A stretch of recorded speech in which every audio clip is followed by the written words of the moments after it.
Trade reports are starting to intensify as an insider has revealed that the New York Rangers could be looking to move off of one of their longest tenured and best players. We also have some insight into what Chris Drury's plan for the future of the New York Rangers is. We're going to break it down in this episode of Rangers Digest. But before we do that, a quick reminder to hit that subscribe button. About 74% of you who watch these videos are not actually subscribed to the channel. So if you want to stay up to date with everything New York Rangers, it's free. Be sure to hit that subscribe button. A special thank you to everyone who let the channel hit 5,000 subscribers. We're now on the road to 6,000 subscribers. And of course, Merry Christmas and Happy Holidays to all of you watching this today. Appreciate the support. But let's get into it.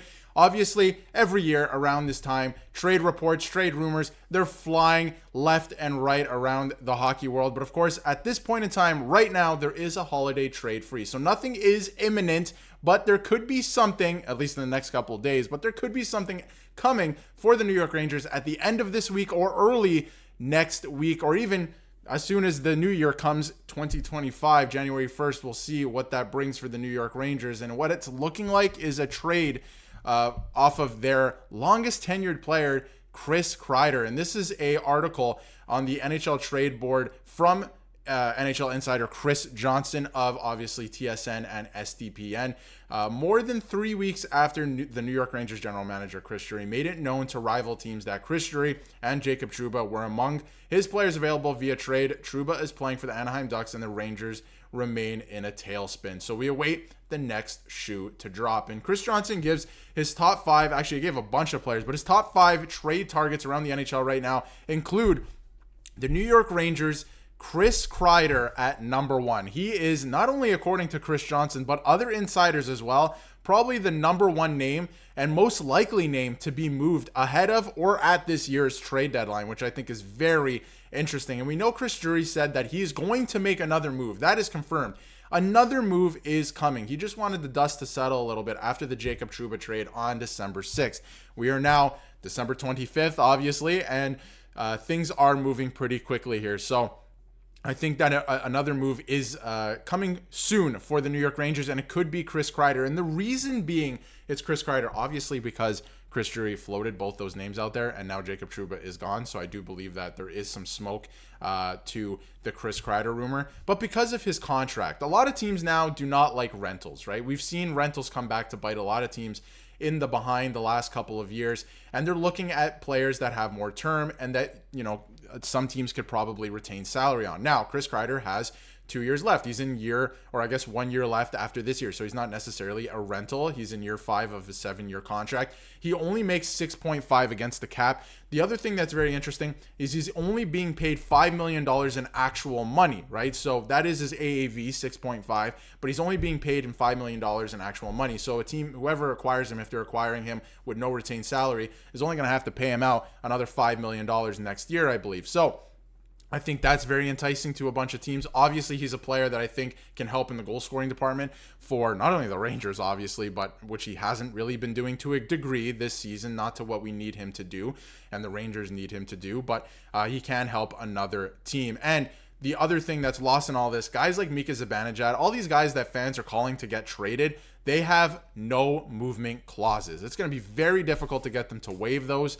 They're in the contract. Those players have earned them to a degree. You know, fans will, you know, not like that. But if you have it in your contract, you can use it. You can exercise that right. But Chris Kreider has a modified no trade clause. So he can be traded to a small handful of teams. Now, it depends, right? It depends who's on his no trade clause. If it's teams that are all contenders, obviously, rule of thumb really with these no trade clauses is most players have all 7 Canadian teams on them and Buffalo. That's usually what it is. Now, if you have a 15 team no trade list, obviously there's a couple more teams on there, but rule of thumb is usually 7 Canadian teams and Buffalo. So we'll see how this plays out. Again, if he has a couple contenders on that list, it's going to be very difficult to trade him because no middle of the pack team or rebuilding team is going to trade for Chris Kreider at this point. I can see a rebuilding team try to sign Chris Kreider similar to Tyler Toffoli in San Jose if he was a free agent. But in terms of trade, I mean, only contenders are going to be interested in a guy like Chris Kreider. So it's going to be very interesting to see what Chris Drury can try and pull off here. But whether you like it or not, because I'm more on the not side, I would not like to see Chris Kreider move from the New York Rangers. I think it would be very upsetting and a real big adjustment period for a lot of fans. But at the same time, he is 33. He's getting older. He's not producing to the way that we know him to this season. Maybe it's time to start looking towards the future. Try and retool so the Rangers don't have to go through a large rebuilding period and rather just retool on the fly here. Hopefully, so they can be competitive for years to come, because they obviously have a younger core that's coming up, which has come into question as well. And somebody else we're going to touch on is K'Andre Miller, who hasn't really developed. Like I just mentioned, you know, they have this young crop of players coming up. K'Andre Miller, his development has kind of stalled a little bit. And as fans can see, I mean, the eye test, the analytics, whatever you want to look at, it has stalled to a degree. So Statboy Steven posted this, and this is an article from Greg Wyshynski, the NHL's trade tiers and obviously trade board, and who's available, who's not. And K'Andre Miller might have deserved a place in the shocking tier considering his status as a 24-year-old foundational player for the Rangers, but he's a restricted free agent after this season, making $3.8 million. There was a report, and I did a video on this maybe a month ago at this point, that it has been revealed that his agent wants a significant raise for the player, and Chris Drury and the New York Rangers have no real interest in doing that because he hasn't earned with his play a significant raise. So I think that is very weird. Weeks also said that he heard Miller's name out there as a potential trade acquisition around the league. I thought that was very interesting. So Weeks went on to say, I'm not saying they are or they aren't trading him. I'm just saying it's a name that I've heard that's been floated out there. So I think that's very interesting as well. K'Andre Miller has been floated out there. There's also trade buzz around another foundational player, Mason McTavish, 21 years old, from the Anaheim Ducks. The Rangers have been talking to the Anaheim Ducks. They obviously just traded Jacob Trouba there. The Ducks wanted Cam Fowler to come the other way. That didn't work out, and it wasn't going to work out for the New York Rangers anyway. That would have been not great. But again, he's in the final season of his ELC entry-level contract and has just 2 goals and 8 assists in 20 games for Anaheim. So maybe a change of scenery and living in New York could be very interesting for Mason McTavish. I think that would be a very interesting trade acquisition. There's a lot of rumors about, obviously, Trevor Zegras. I don't know if Trevor Zegras and his play style help the New York Rangers, so I'm not a big fan of that move specifically.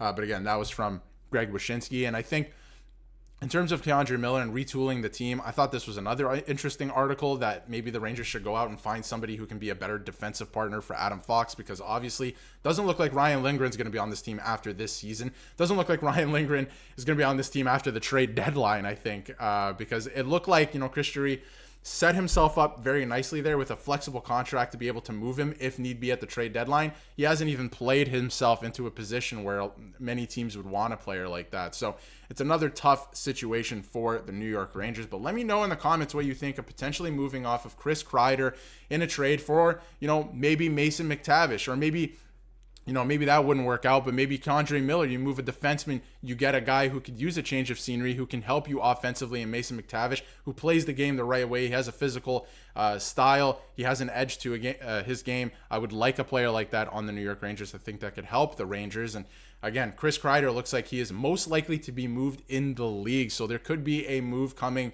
just after the Christmas break, the holiday break, and obviously New Year's. So stay tuned for that. But let me know in the comments what you think and feel about Chris Kreider being moved and maybe some youth coming in. And if you haven't yet, hit that subscribe button so you can stay up to date with everything New York Rangers.